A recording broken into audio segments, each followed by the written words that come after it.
Слава да бъде на Твоето име, Господи мой. Ще в името на Отца, Сина и Светия Дух. Матей 25 глава от 1 до 13 стих. Тогава Небесното царство ще се приличи на 10 девици, които взеха светилниците и излязоха да посрещнат младоженеца. Може да сядате. А от тях 5 бяха неразумни и 5 разумни. Защото неразумните, като взеха светилниците си, не взеха масло със себе си. Но разумните заедно с светилниците си взеха и масло в съдовете си. И докато се бавеше младоженецът, додряма се на всичките и заспаха. А посред нощ се нададе вик: ето младоженецът, иде! Излизайте да го посрещнете! Тогава всички уния девици станаха и приготвиха светилниците си. А неразумните рекоха на разумните: дайте ни от вашето масло, защото нашите светилници угасват. А разумните в отговор казаха: да не би да ни стигне и за нас, и за вас. По-добре идете при продавачите и си купете. А когато те отидоха да купят, младоженецът пристигна и готовите влязоха с него на сватбата и вратата се затвори. После дохождат и другите девици и казват: Господи, Господи, отвори ни! А той в отговор рече: истина ви казвам, не ви познавам. И тъй, бдете, защото не знаете ни деня, ни часа, в който човешкият син ще дойде. Славно да бъде името на Исус Христос в този вечерен час, който ние жертваме за Господа, защото знаем, че в Негото име има спасение за нас. Амин. Небесното царство се приличава на 10 девици. Христос говори в преобраз. Христос говори за царство. Нашият Господ е цар, той е управник и говори за управление. Амин. 10 девици имат светилници и всичко това е в преобраз. Всичко това символизира неща, които тази вече искам заедно да разбереме в името свято на Исуса Христа. Слава да бъде на Господа. Във 2 Коринтияни 11 глава 2 стих, именно слово, където апостол Павел казва така: защото ревнувам за вас с божествена ревност, понеже ви изгодихте с един мъж да ви представя като чиста девица на Христа. Слава да бъде на Христа и Неговото име. Ние църквата не сме се оженили за Христос. Искам да ви обърнете внимание на тези думи. Ние не сме се оженили за Христос, но сме сгодени с Него. Сватбената вечеря с Бог е нещо, което ще предстои в бъдеще. Но в момента ние сме сгодени с Христос. Знаете ли, много ми е любопитно, пък каква е тази сватба, може да даде някой от вас този въпрос. Каква е тази сватба, понеже ние, щом сме сгодени, щом има годиница, трябва да предстои и сватба. Но след като апостол Павел ни приличава, че ние сме сгодени за Христос, след като ние знаем, че ние сме невяста на Христос, знаем, че сватбата на Агнеца именно е нашата сватба. Амин. Слава да бъде на Исус. Нали знаете, че в Откровение има едно слово, като там се споменава, че ще има една сватба, която ние ще присъстваме и ще се радваме с младоженикът. А ние сме невястата. Слава да бъде на Исус Христос. И тази сватба, така наречената сватбата на Агнеца. Това ще рече, че на нас ни предстои сватба. Това ще рече, че ние наистина сме сгодени и малко може би ще звучи малко неудничево. Ние сме годеницата на Христос. Чувате ли ме? Ние сме тялото на Христос и ние сме невяста на Христос. Как това може да стане по един и същ начин или по различни начини по едно и също време? Може, разбира се, защото това са неща, които Бог ни учи, това са неща, които Бог ни казва и това са неща, които ние вярваме, че те са в реалност. Амин. Бог ни учи, Словото на Господа ни учи, че ние сме тялото на Христос, Христос ни е главата. Словото ни учи, че Той е агнеца, Той е законното агне, но също така и Той е младоженикът. А пък ние сме невястата, която очакваме с нетърпение да даде това пришество, тази сватба, това тържество и тази радост до века, която ще бъде за нас. Темата, върху която ще говорим, както вече разбрахте, това са 10 девици. Който пише, нека така да си заглави темата, 10 девици. Ще наблягаме върху няколко неща. Отбелязах 4 точки върху това слово, свързано с тези 10 девици. Ще вземем едни от тези, бих казал, важни неща, които ще се съсредоточиме тази вечер и ще наблягаме върху тези 4 важни неща, които съм подчертал за всеки един от нас. Ще ни бъдат наясно. Амин. Защо са девици? Какво общо има с това с нас? Какви са тези светилници? Какво е това масло? И това са основните неща, в които ще говорим. Слава да бъде на Исус. С мен ли сте? Бог да ви благослови. Много ви обичам в името на Христа. Възлюбени в Христа Исус е нашият Господ и Спасител. Какво говори това, че е девица? Защо не се споменава за 10 обикновени жени? Защо не се споменава за 10 израелтянки, които са просто жени, омъжени с деца или с семейни, така се изразява. Но просто Библията подчертава, че това са 10 чисти девици. Какво символизира това? Или какво общо има с нас? След като говорим за жена, след като говорим в тази притча, спомената, тези 10 девици, имам предвид, че се става въпрос за църква. Чувате ми внимателно? Става въпрос за църква. Когато вие срещате нещо по-образно да се говори и свързано с жена, с навяз, така нататък, това символизира църквата Христова, в което време ние живеем. Амин. Говори ли нещо от това, когато казва, че 10 девици са по един светилник, но 5 от тях са с масло, а другите 5 без масло. Но има нещо много по-важно и по-интересно.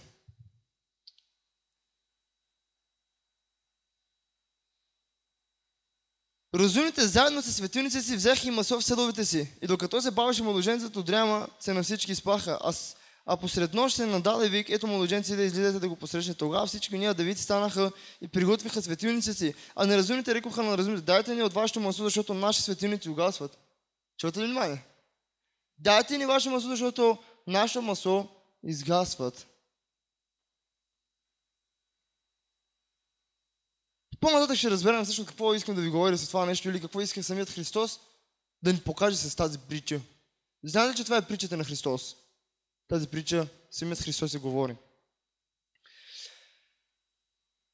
Когато говорим, както казах, за жена, става просто за църква. За църквата на Христос в 21 век. Тя трябва да бъде девица. Сиреч. Какво значи думата девица? Значи чисто момиче, което не е познал мъж. Ергенка. По наш превод. Или по наше разбиране. Момичета, които са били, както ни казва Христос в този пример, в тази притча, девствени или девици, или ергенки, както вие го разбирате, така просто както на вас ви е добре, както на вас ви е лесно, така го разбирате. Църквата трябва да е чиста и свята.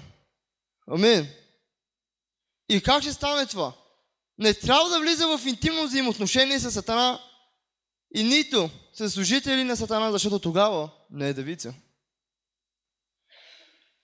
Когато една девица познава мъж или мъжко тяло, тя вече не е девица. Нали? И това какво се води? Женена. Така ли го казахте? Тя се води женена. Така ли да го разбираме? Окей, женена. Тя се води женена. По начин тя се води женена. Но знаете ли какво аз пък друго разбирам? Когато една девица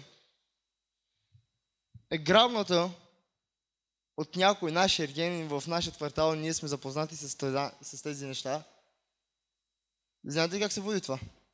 Изнасилство, блудство или прелюбодейство. Чувате ли ме? Когато Христос споменава, че ние сме девица, че ние сме свята църква, че ние сме Неговата девица, че ние сме сгодена на Него, ние сме ергенка. Така ни показва Библията, че ние сме ергенка. Нали? Ние сме ергени. Няма преди буквално, че сме ергени. Самата църква на Христос, тя е девица. И тя трябва да бъде чиста и свята за Него. Амин. Защото когато ще дойде сватбата, Христос може да се посрами от своята си невяста. Колко от вас, които са ергени, бихте взели жени, които са вече били женени? Представете си, имате годеж, имате приятелка, нещо имаш приятелка, имаш годеж и в един момент, когато трябва вече да дойде времето и наближава на сватбата, ти разбираш, че това момиче ти е изневерило. И тя вече не е ергенка, тя вече е жена с някой друг. Как ще го смяташ това нещо? Много тежко, много болно, разбира се. И много срамно, разочароващо. По същия начин е Христос, когато Той иска да бъдем чиста, свята църква за Него. Когато ние изневеряваме в Твой свят и когато ние правим нещо, което нарушаваме принципите на живот като християни, тогава Той се посрами. Защо? Защото когато ние комуникираме с този свят, какво имам предвид комуникираме? Няма преди само да говорим или да общуваме, просто е така. Имам предвид, че когато ние се наслаждаваме с качествата в този свят, когато ние приемаме нещата в този свят, когато на нас се харесват, и тогава ние се грешаваме и изневеряваме нашият младоженик или нашият Христос. И знаете ли какво става? Става прелюбодейство. Чухте ли някога за духовно прелюбодейство? Искам да ви запозная с нещата, защото няма само плътско прелюбодейство, има и духовно прелюбодейство. И това духовно прелюбодейство е много опасно и много страшно. Когато ние съгрешаваме в този свят, ние сме духовни прелюбодейци. Ние изневеряваме на Господа Исуса Христа. Слава да бъде на Неговото име. Тогава ние правим един акт с този свят и ние правим завеса, Сатана, Бог да го смъмри, и изневеряваме и разваляме всеки един завет, който сме сторили и вършили с Господа Исуса Христа. Всеки един договор, този брак, това гражданство, което ние сме изключили, всичко се разваля и всичко отпада. Само за едно нещо, което ние сме направили, защото ние сме се грешили и прелюбодействахме духовно в този грешен свят. В Евреи 5 глава 26 стих казва така: за да освети, като е очистил с водно умиване чрез Словото. Всеки един от нас е очистен във водното кръщение, което сме на това място и сме се разбрали, които сме се осъзнали всъщност какво значи водно кръщение и сме решили да вземем водно кръщение. Всеки един от вас, който осъзнава, аз ви познавам, вие имате водно кръщение на това пресвято място. Всеки един от вас е умит от ваши престъпления, от ваши грехове. Всеки един от вас е свят пред очите на Господа. Но надали е така? Защото ние искаме да бъдем святи в очите на Господа. Искаме да бъдем отделени за Него от този свят. Искаме да бъдем пазени за Него, за този ден, когато настъпи. Но дали ще бъде наистина така, както Христос очаква да бъде? Дали ще бъде това, което Христос желае да бъде?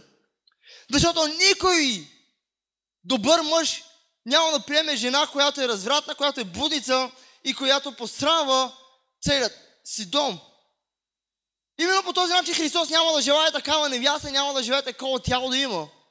Който изневерява на младоженика си, който изневерява на главата си. Христос е глава, а ние сме тялото. Слава да бъде на Исус. Църквата трябва да е чиста, свята и непорочна. Чуйте ме, това е много важно. Чиста, свята и непорочна. Без петно и без бръчка. Ако наблягаме върху тези неща, непорочна, без петно и без бръчка, какво ви говори тези неща? Когато говорим безпорочна, какво значи порок? Пороци може да имаме много. Най-просто даваме пример. Пороци, да речем, порок като пушене, като алкохол, напиване, извратено мислене, негативни работи. Това всичко е порок. Всяко едно нещо, което ти обичаш повече от Господа и то ти пречи, то може да бъде порок в твоят живот. Да не бъде казано. Казвам да не бъде всеки един от нас, имаме пороци. Но да бъде всеки един от нас чист и свят пред очите на Господа. Защото Христос заслужава една чиста и свята невяста. Христос заслужава една силна армия, една силна църква, която да се гордее, че има Христос такава невяста. Амин.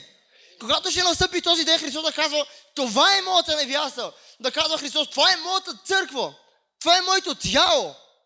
А ние да казваме: това е нашият Исус Христос, нашият Господар, да бъде Негово слава име.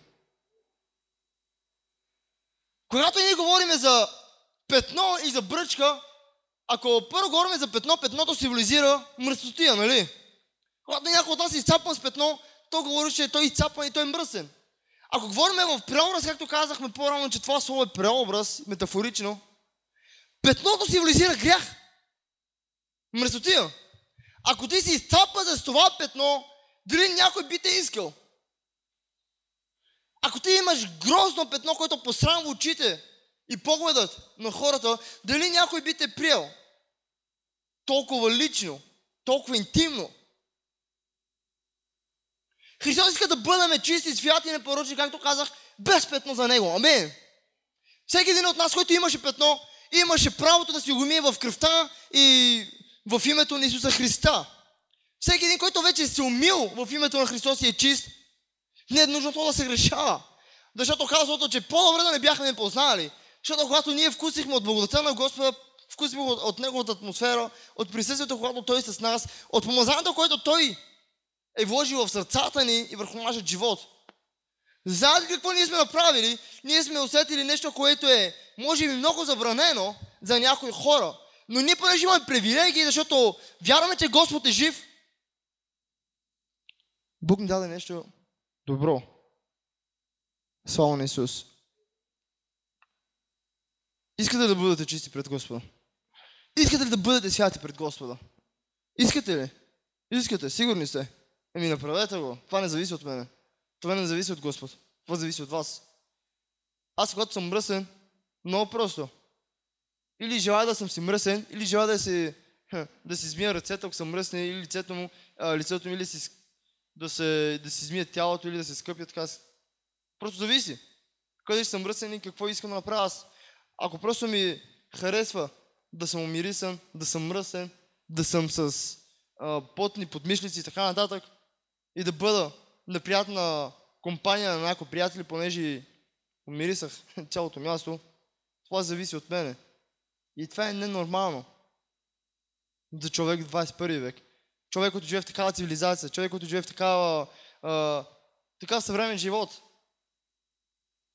По същия начин е Христос. Христос не иска да има в компанията си някой, който е опетнен и мръсен с греха в този свят. Но от тебе зависи. Дали искаш да се умиеш и да изтриеш това петно, което ти пречи. Слава да бъде на Исус. Дайте славата на Господ, продължаваме напред. След като говорихме за петното, непорочността, нека да ви хвърля малко изкрай върху думата без бръчка. Бог не иска да имаме бръчки, нали? Какво символизира бръчката? Никой не знае какво символизира бръчката. Бръчки, когато един човек има бръчки, какво показва? Старост, точно така. Когато един човек остарява, на него му излизат бръчки, нали? И това е съвсем логично, това е съвсем нормално, това е съвсем нормално, както казах. Всеки един човек по естество, тялото му логично, когато остарява неговата кожа, да се събира, да се сбръчка. След като Христос иска да бъдем без петно и без бръчка, Той иска да бъдем нови съвършени, да настаряваме, да надслабваме. Защо? Защото младите са силни в Христа. Амин. Не само в Христа. Ако вземем пример в този свят,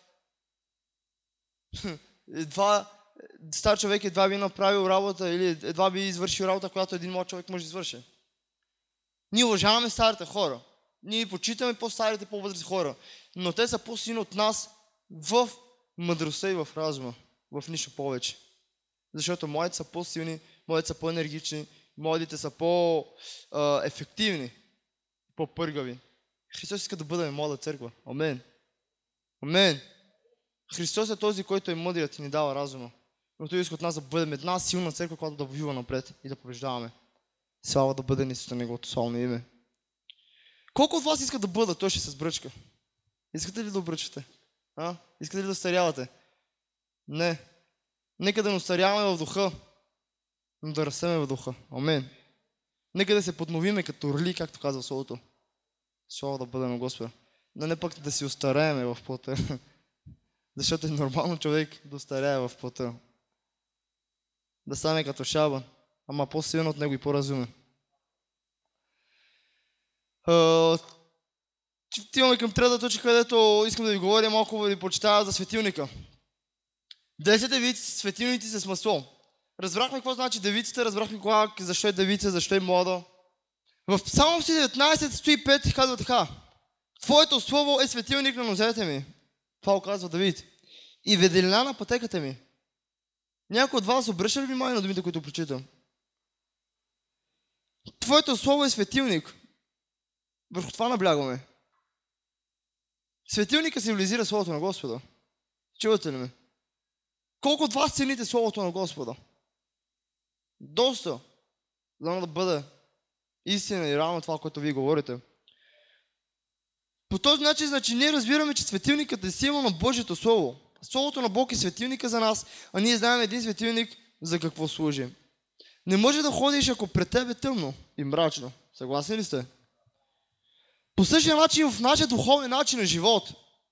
Не можем да ходим, ако е тъмно и мрачно. И точно за това Давид каза, че Словото на Бог е като светилник под нозете му. Точно за това Бог казва: аз съм светлината на света. Аз съм светлината на света. Повтаряте го след мене. Христос е светлина в този свят. Една светлина винаги по-отгоре, нали? За да може да свети по-добре. Една светлина може да огрее живота ти. След като ние разбираме, че светилника символизира Словото на Господа и че той символизира самият Христос, ние знаем, че Христос пък на другото място казва: аз съм светлината. И ако съединяваме нещата, ако сравняваме Словото в Евангелието на Йоан, казва, че Бог бе в Словото и Словото бе в Бога. Чрез тези факти ние разбираме, че Словото е светлината, Исус е светлината и това е всичко едно и също. Амин. Тези хора, тези девици, са държали Словото на Господа здраво в себе си. Ние като църква трябва да имаме светилник. Амин. Трябва да имаме Слово в нас. Амин. Трябва да имаме Слово. Но не просто Слово. Но Слово, което да има сила. Слава да бъде на Господа. Словото на Господа има сила. Но много от нас има Слово, които са негативно Слово. Слово значи думи. Клетви, прокълване, проклятие и така нататък. Това Слово няма да ни държи нищо добро. Трябва да имаме Слово, което да бъде силно. Амин. Слава на Господа. Колко от вас искат да има Словото в себе си? Не ме разбирате погрешно. Не ви казвам за просто Библия да носи с вас. Говоря ви за Слово да имате във вас. Колко от вас вярват в нечие Слово, написано в Библията? В самото Слово. Ако ви изпитвам, едва ли ще ми отговорите по този начин. Ако ви изпитвам, едва ли ще ми отвърнете по този начин. Защото Христос е много строг, много справедлив и много интересен, както съм ви казал вчера.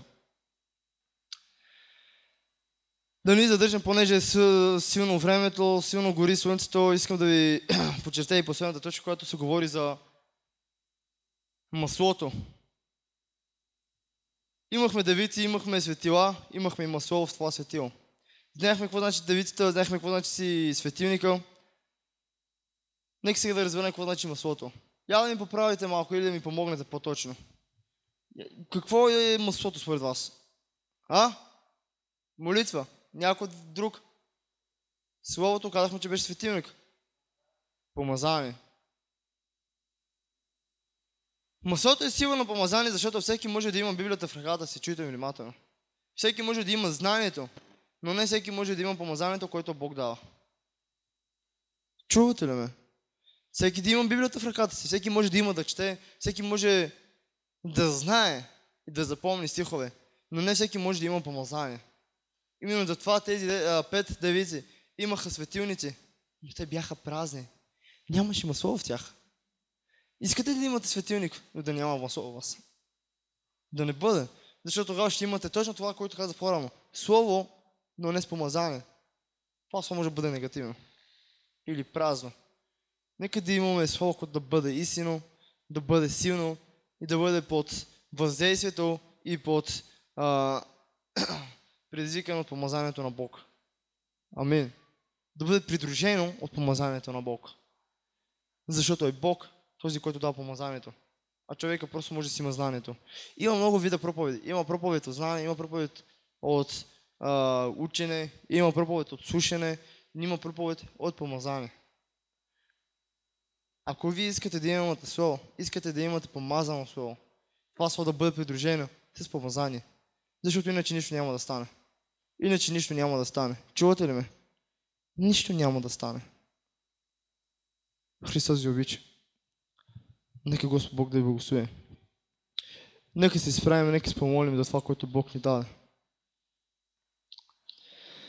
Господи, благодаря ти, Исус Христос, за тази вечер, Господи, че ти ни беше виделина, Боже, че през целия ден, Господи, ние бяхме, Господи, придружени от Тебе, Боже. Че през целия ден, Исус Христос, ние бяхме с Тебе, Господи, търсахме славата Ти, Боже. Когато почнахме сутринта, Господи, ние открихме деня си, Господи, в Твоето служение, Боже, в Твоето славно име, Боже. След това, Господи, малко по-късно ние отново Те потърсихме, Господи, и бяхме в общение в Твоето славно име, Господи. И накрая, Господи, дойде времето, Господи, да се събираме вечерта, Боже. Отново, Господи, в центъра да бъде Твоето славно име, Боже. И това ми показва, че ние целият ден сме си го дали на Тебе, Господи. Това ми показва, че един вид жертва, която ние сме направили пред Тебе, Боже. Това е един вид, което ние сме си жертвали времето, Господи. Жертвали сме си денят, Господи, за да търсиме, Господи, нещо, което да ни бъде от полза, Боже, да се получаваме в Твоето славно име и в нашия духовен живот, Господи, да бъдем добри, Татко Небесе. Благодаря Ти, Господи, че Ти ни получаваш, Боже. Благодаря Ти, Господи, че Ти ни показваш правилния път, Исус. Благодаря Ти, Господи, всичко, което Ти правиш. Слава да бъде на Твоите име, Исус. Амин, Господи.